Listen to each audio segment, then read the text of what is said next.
Vamos lá, este é um vídeo com spoilers. Vou repetir mais de uma vez isso durante o vídeo para deixar bem claro que este é um vídeo com spoilers. O Buga foi assistir ontem o Homem-Aranha No Way Home e eu tô trazendo para vocês um compiladinho de tudo que aconteceu nesse filme. Então vamos lá.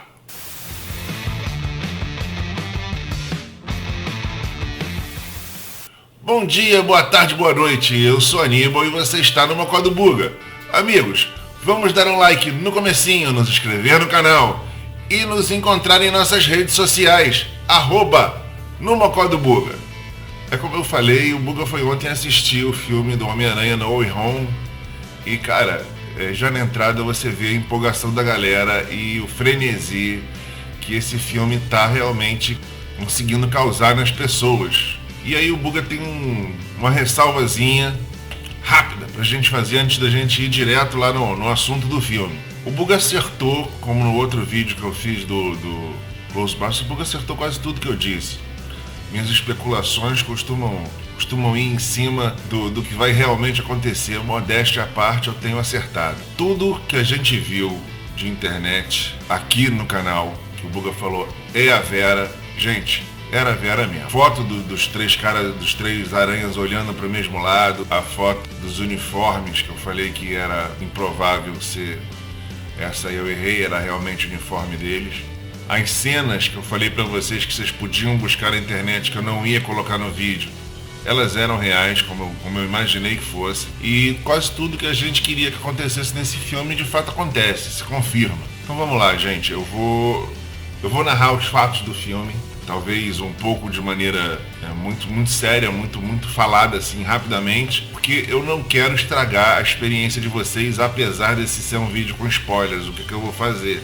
Eu vou evitar de contar as piadinhas, os detalhezinhos, para que mesmo que você saiba tudo que vai acontecer no filme, ainda assim você curta essas pequenas novidades, essas piadinhas, essas transiçõezinhas do filme, tá? Então vamos ao filme. A gente encontra o Homem-Aranha exatamente no mesmo ponto que ele estava quando acabou o outro filme. O Mistério dizendo que o Peter Parker é o Homem-Aranha, fazendo essa denúncia.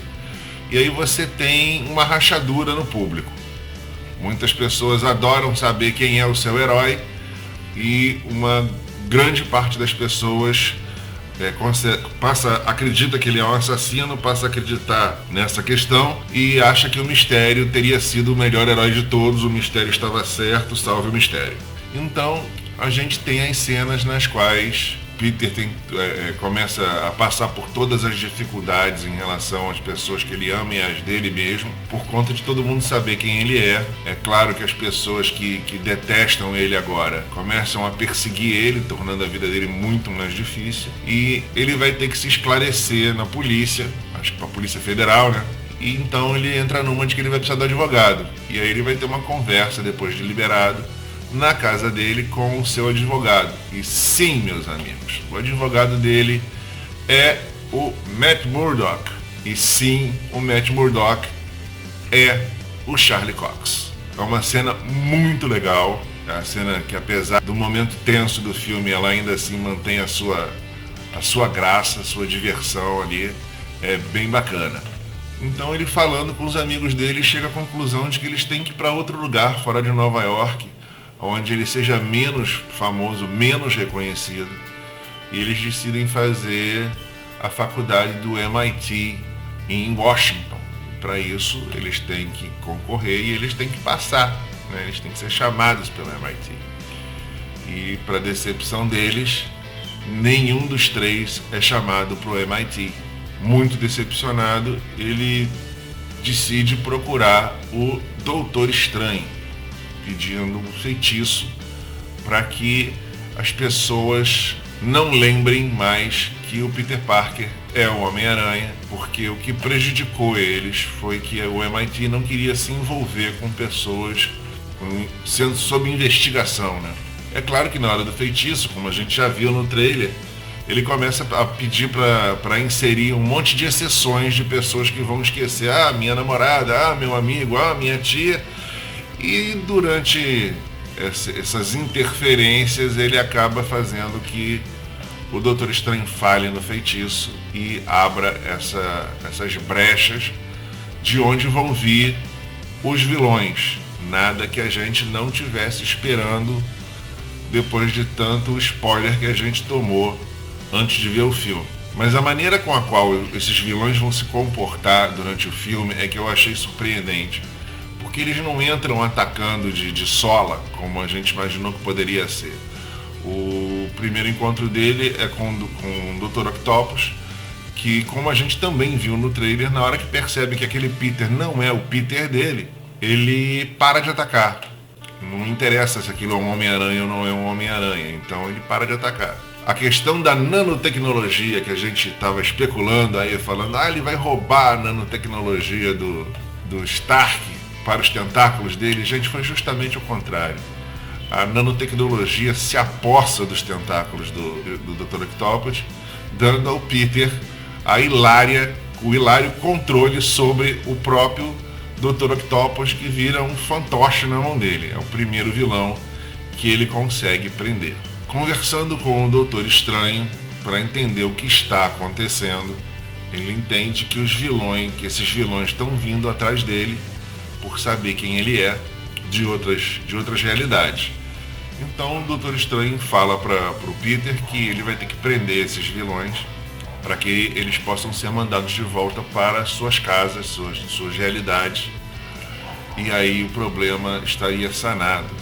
Existe um dispositivo que, depois com todos ali sob controle, o Doutor Estranho poderia apertar um botão que tem nessa caixa, que a gente viu essa caixa mais de uma vez nos trailers, e todos seriam mandados de volta.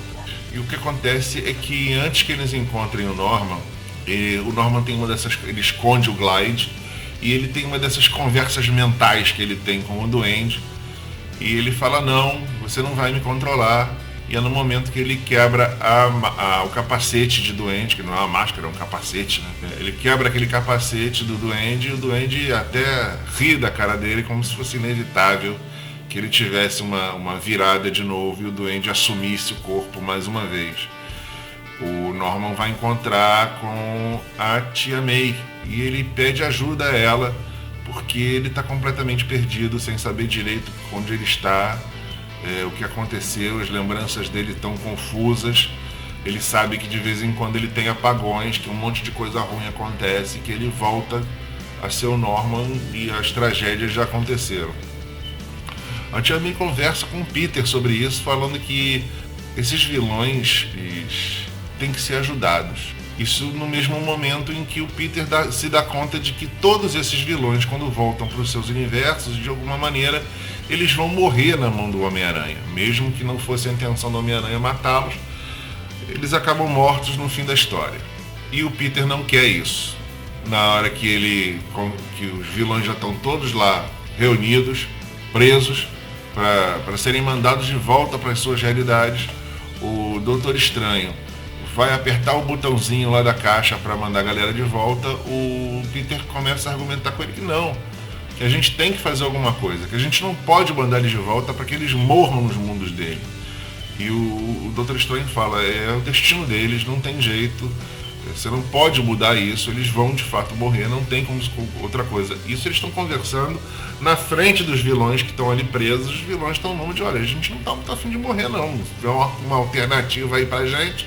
E é o momento no qual o Peter se desentende com o Doutor Estranho e rouba a caixa.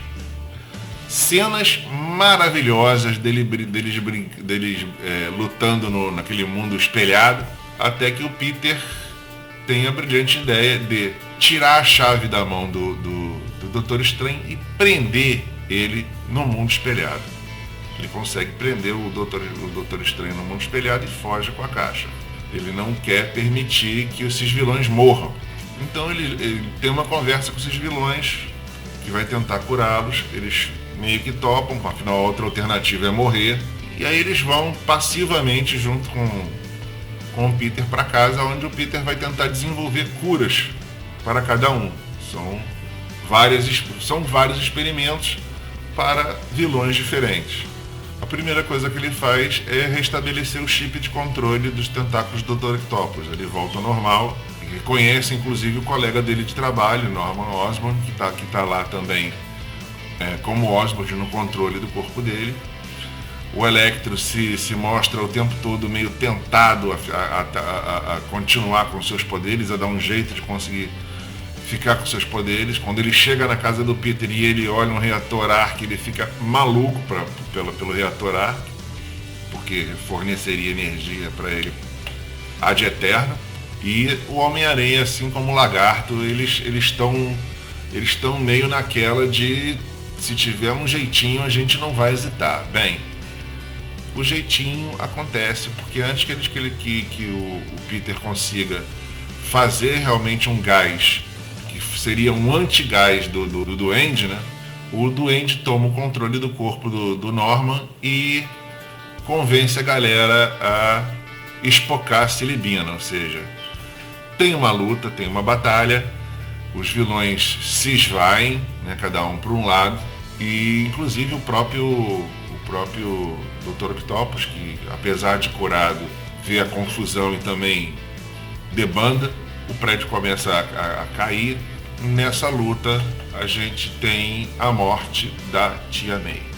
Foi um momento que eu achei desnecessário no momento que eu vi, mas que chegando lá na frente vai fazer sentido.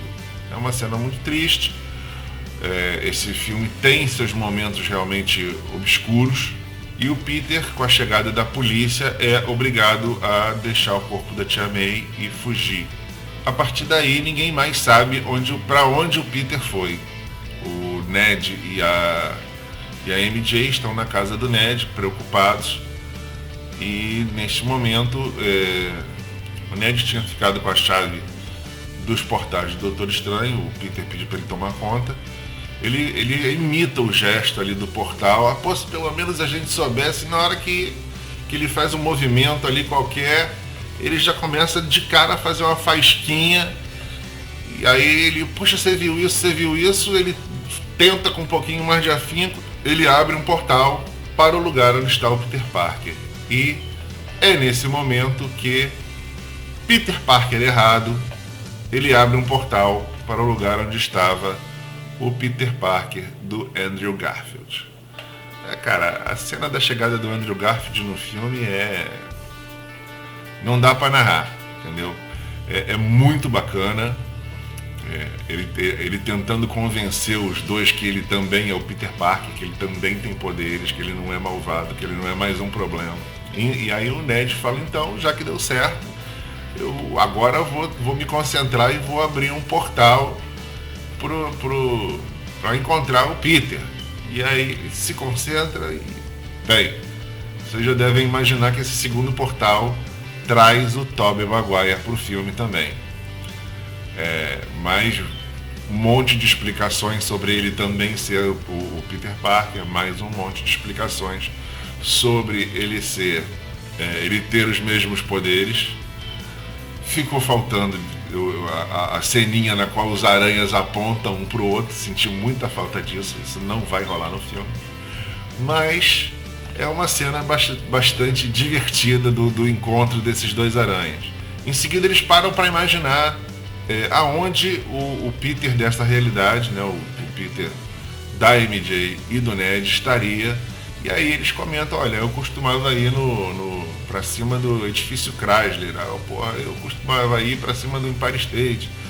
E então a MJ, então eu sei onde ele tá. A MJ fala, eu sei qual é o lugar especial dele, eles vão pra lá e batata.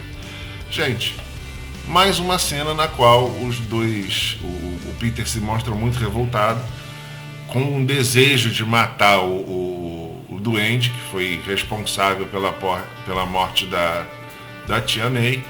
E aí os dois outros aranhas começam a contar um pouquinho de suas histórias e de suas perdas. O Tobey fala sobre o acontecido na morte do tio Ben e o quanto ele se culpa por isso e que ele teve que seguir a vida dele em frente. E aí o do Andrew fala sobre a morte da Gwen Stacy, que é uma coisa que, apesar dele ter conseguido seguir em frente, fazendo o papel lá do Homem-Aranha, é uma coisa que ele realmente nunca conseguiu digerir. Né? Ele falou que é uma tristeza que caminha com você e que você tem que levá-la para a vida. Um pouco mais calmo, eles decidem então ir para o laboratório e seguir com o plano de curar os vilões. Agora os três juntos têm muito mais condição de acertar a mão. Então eles fazem um plano de esconder todas as curas que eles desenvolveram na Estátua da Liberdade, que está coberta de andaime, porque estão colocando um escudo do Capitão América nela para fazer uma homenagem. A gente não sabe se aquilo seria uma coisa provisória ou se ia ficar lá para sempre, mas não é relevante para a história. Eles escondem nos andaimes essas curas e provocam esses vilões a irem atrás deles, utilizando a mídia, num determinado momento, lá na Estátua da Liberdade. Os vilões realmente se aproximam. A gente de cara já vem o Lagarto, o Electro e o Homem-Areia. Eles têm esse combate com esses três vilões, mas a coisa não está rendendo. Eles chegam à conclusão de que nenhum deles está acostumado a agir em grupo. E então eles para formar de fato um time, eles falam: então vamos tentar retardar dois vilões enquanto a gente ataca de fato um só, para aumentar nossas chances. E é quando a coisa começa realmente a dar certo. Nesse meio tempo, a gente tem uma cena, o Ned e a MJ estão vendo todo o embate por um portal aberto pelo Ned, e eles estão lá guardando o cubo, né? Estão guardando aquele artefato que mandaria a galera de volta para casa. Então o Lagarto consegue entrar por esse portal, os dois dão a volta no Lagarto, conseguem sair do portal e ir para a Estátua da Liberdade. O Lagarto vai atrás e então eles vão em cima do Lagarto. Eventualmente eles conseguem curar esses vilões com a ajuda inclusive do Dr. Octopus, que aparece para ajudar, aparece numa de ajudar. Afinal de contas ele já estava curado. E é neste momento também que a gente tem o retorno do Doutor Estranho, que conseguiu voltar do mundo espelhado. Ele não está nada feliz e no momento que ele chega, a realidade começa toda a rachar. O que mantém o Doutor Estranho realmente muito ocupado, tentando fechar as fendas. Nesse meio tempo, o Duende aparece para atacar, quando os vilões já estavam quase todos dominados. Existe uma luta, um combate entre o Peter dessa realidade, né, com o Duende, e você vê a cara de ódio do Peter. O Peter tá batendo, ele, em determinado momento ele já não tá mais brigando, ele tá surrando o Duende. Ele está prestes a matar o Duende, como ele pretendia fazer, quando o Aranha do Tobey aparece para impedir. Mas ele não impede tirando o Peter da batalha, ele só impede, ele só segura e olha para o Peter para que o Peter se toque do que está fazendo. Nesse meio tempo, o Duende aproveita para dar uma estocada no Aranha do Tobey Maguire pelas costas, ao mesmo tempo que o Peter desta realidade vai se tocando da besteira que ele estava fazendo e termina esse embate projetando o gás de cura no Norman, que volta ao normal também. Talvez uma punição muito pior até do que matá-lo, né? Com os vilões dominados, o Peter vai até o Doutor Estranho, que se toca que o Peter realmente tinha conseguido fazer aquilo que ele falou que era impossível. Os vilões estão curados. Quando eles voltarem para o mundo deles, eles não vão provocar encrenca e eles não vão precisar morrer. Então ele volta a ficar mais calmo, a ser cordial com o Peter e fala: eu não tenho como parar, eu não vou conseguir parar. Os vilões vão continuar vindo, eles estão vindo atrás de você. E aí o Peter fala: e se ninguém mais soubesse quem eu sou, eles continuariam vindo? E aí ele falou assim, não, eles não continuariam vindo. Como eles viriam atrás de você se eles não sabem mais quem é você? Se eles não estão mais dispostos a se vingar do Peter, do Homem-Aranha, né? Então ele fala, então faz aquele feitiço. Faz todo mundo esquecer quem eu sou. Ele tem um tempo para se despedir da MJ e do Ned. E o feitiço é feito. E com o feitiço feito, os vilões param de tentar emanar desses portais, dessas rachaduras. E o Doutor Estranho consegue fechar essas fendas. Essa cena das fendas fechando, ela não é muito bem mostrada. Talvez ainda seja algo que repercuta no filme do Doutor Estranho no Multiverso da Loucura. Nas cenas seguintes, o Peter procura pela MJ, que tinha feito ele prometer que eles iam voltar a ficar juntos, que eles iam voltar a se lembrar, que ele ia dar um jeito disso acontecer.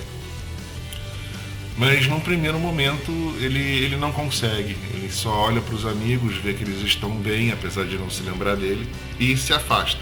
Ele já não tem mais a Tia May, ele não tem os amigos, ele mora em Nova York e ele escuta a criminalidade lá fora pela janela, no lugar para onde ele se mudou. E então ele faz um uniforme novo na máquina de costura e o filme termina com ele balançando as teias em Nova York com o uniforme clássico do Homem-Aranha comum. O que aconteceu, gente? Eles desvincularam completamente o Homem-Aranha agora de tudo que eles tinham criado até então.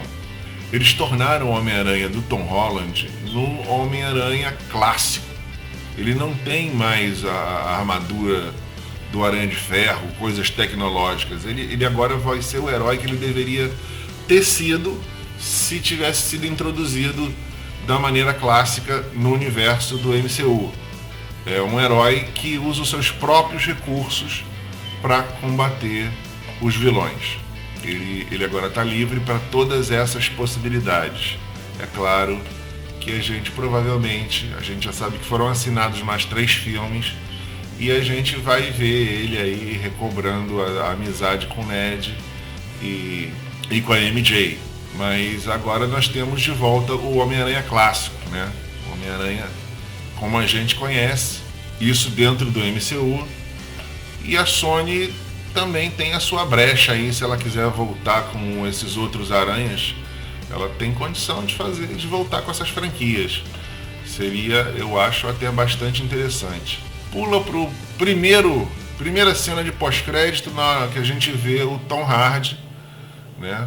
Na verdade, o Venom do universo da Sony, né? Num bar, com um barman explicando tudo sobre aquela realidade, sobre os Avengers, sobre o Thanos, sobre não sei o que, enquanto o Venom no inconsciente dele tá falando, isso aí não dá, a gente vai ter que, tem que dar um jeito. Aí o cara acalmando o Venom, e isso acontece no mesmo momento em que lá na batalha tá todo mundo sendo mandado de volta para os seus mundos, ou seja, dá a entender de que o Venom estava lá o tempo inteiro, só não entrou em ação, né? E ele também é mandado de volta, no momento que todos voltam, ele também acaba voltando, e um pedacinho do simbionte acaba ficando. É uma conveniência de roteiro, gente, não tinha muito como, né, explicar isso. Mas sim, já deu a deixa para que a gente tenha um outro Venom, um Venom do MCU. Esse provavelmente vai ser o Venom também que a gente conhece, um Venom vilão, um Venom que persegue o Homem-Aranha. Tomara. Na segunda cena de pós-créditos, essa foi realmente fantástica.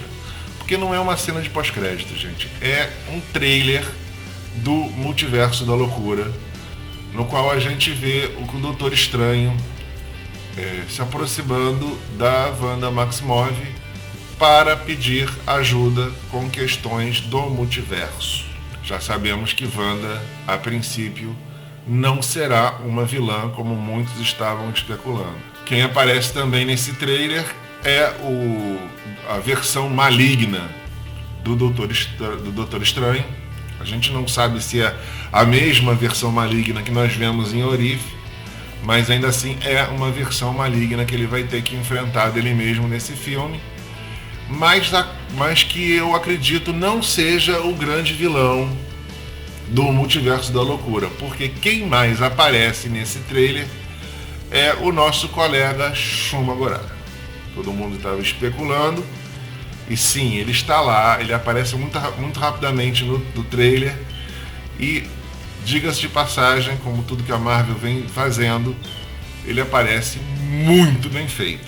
Então eu vou encerrar esse vídeo, que já está bastante comprido por aqui, e vou ficar já prometendo fazer um trabalhinho aí pra gente ter um bom vídeo, um pré-vídeo aí do Multiverso da Loucura. Agora a gente tem gás para realmente poder especular sobre o assunto. E é isso, espero que tenha sido esclarecedor aos curiosos e que a gente se veja aí na sexta-feira com mais um videozinho. Comentem, por favor, e até lá.